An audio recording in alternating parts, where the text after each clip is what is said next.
Education activists have demanded that the D.C. Council hold public hearings on any proposed school closures, and Chairman Phil Middleton has recently agreed to that request. Blocks from Banneker, where the festival was held, several businesses here on 9th Street and a few on U Street are owned and patronized by Ethiopians, D.C.'s largest African immigrant population. The last two cleanup days will be in October and November. I'm Nick Westbrooks for Newsvision.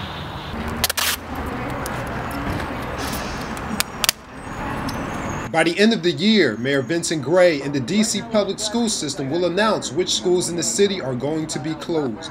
To fight the closings, the grassroots empowerment group Empower D.C. hosted an education outreach day in Ward 7. This is all in an effort to raise awareness, talk to folks on the street, bring the information to the street in hopes when there are opportunities for folks to raise their voice, that they, have some of these ideas already kind of planted in their thinking. DC Schools Chancellor Kaya Henderson says the city can't afford to keep all of its schools open, but activists say the plan will destroy public education in DC. People along Minnesota Avenue and Benning Road in Northeast had additional concerns. A lot of the DC residents, the youth, these young people, when they graduate from high school, they not prepared to go and work for Homeland Security. According to the Washington Post, Henderson hopes residents will be more receptive to the closures after hearing her initiatives. Annette Bridges says the city should have gotten more input from the people most affected. Have they asked parents? Have they asked communities? What do you think is going to help improve schools? So there was little involvement in all of this. It was kind of like arbitrary decisions. Education activists have demanded that the D.C. Council hold public hearings on any proposed school closures, and Chairman Phil Middleton has recently agreed to that request. I'm Nick Westbrooks for Newsvision. Mayor, with all due respect, I think D.C. Mayor Vincent Gray's Office on African Affairs hosted a D.C. Africa Festival at the Banneker Community Center in Northwest to celebrate the African immigrant population. Ngozi Nmezi, the director of the office, is a Nigerian-American and district native.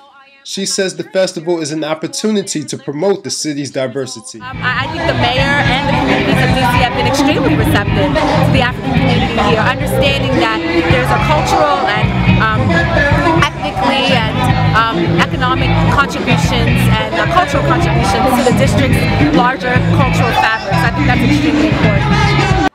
The U.S. Census Bureau says at least 14,000 African immigrants live in the city. More than 2/3 have arrived since 1990. Blocks from Banneker, where the festival was held, several businesses here on 9th Street and a few on U Street are owned and patronized by Ethiopians, DC's largest African immigrant population.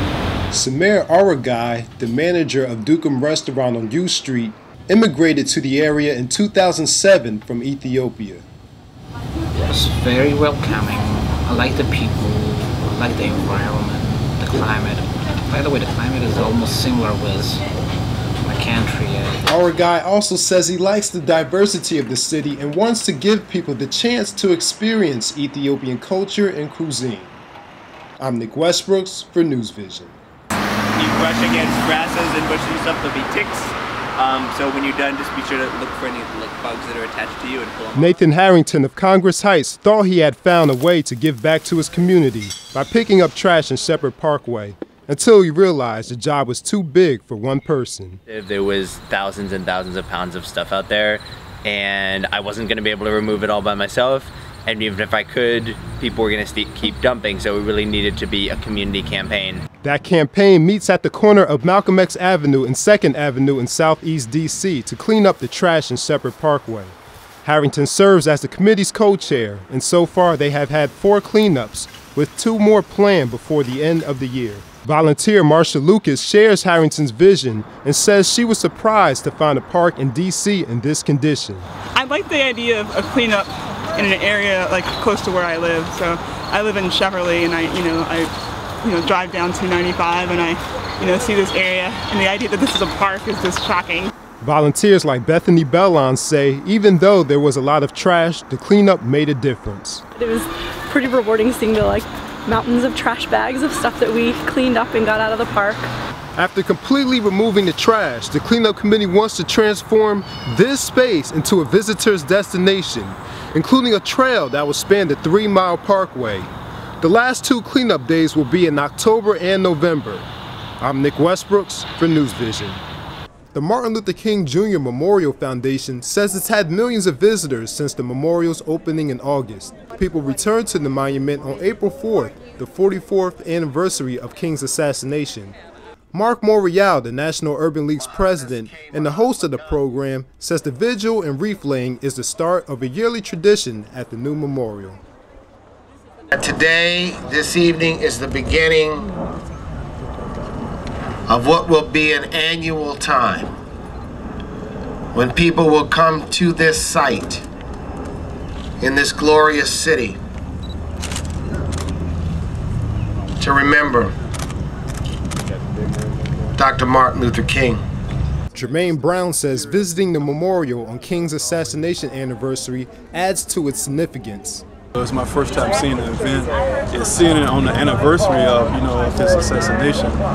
Me, I'm from Memphis, Tennessee, so I've been to the Civil Rights Museum there in Memphis plenty of times, but it was just something awesome about tonight, just the spirit of people coming together. People listened to several speakers reflect on different aspects of King's life, from his position on labor. He believed that there was no such thing as menial labor, that all labor that uplifts humanity, all labor has dignity. To his nonviolent philosophy. We have looked at the philosophy of nonviolence as a weapon, as a strategy to be employed when convenient. But it is not a weapon. It is a way of life.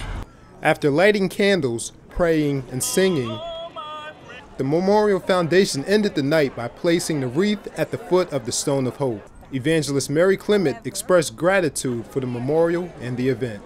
We thank God for everyone who worked so hard to make this possible. It is a dream. This was a dream, and Dr. King had a dream. We love him very much, and his labors will continue to live on. From the Martin Luther King Jr. Memorial in Washington, D.C., I'm Nick Westbrooks.